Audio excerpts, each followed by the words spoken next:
உறவுகள் அனைவருக்கும் வணக்கம். என் பேர் ஈஸ்வரி. என் பையன் பேர் கோகுலக்கண்ணன். என் பையனுக்கு 26 வயசுங்க.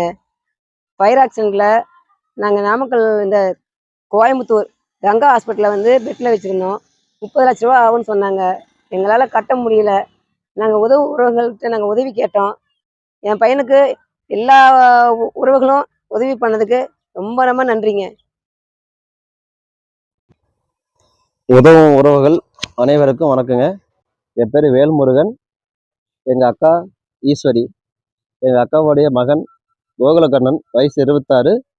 அவர் வந்து ஃபயர் ஆக்சிடெண்ட்டில் முடியாதனால சேலம் ஜிஹெச்லேருந்து கோயம்புத்தூர் கங்கா ஆஸ்பத்திரிக்கு கூட்டிகிட்டு போயிட்டு ட்ரீட்மெண்ட் பார்த்துங்க. அது 18 லட்ச ரூபா வரைக்கும் வந்து செலவு செஞ்சுருக்கிறோம். 32 லட்சம் ஆகும் அப்படின்னாங்க. அதுக்குள்ளே இறந்துட்டார். நாங்கள் அதிலேருந்து பையனை கூட்டிகிட்டு வந்துட்டோங்க. இவ்வளோ வந்து செலவு பண்ணியிருக்கிறோம். அதனால் உறவுகள் வந்து ரத்த உதவி செஞ்சதுக்கும் பண உதவி செஞ்சதுக்கும் ரொம்ப நன்றி தெரிவிச்சுக்கிறேன்.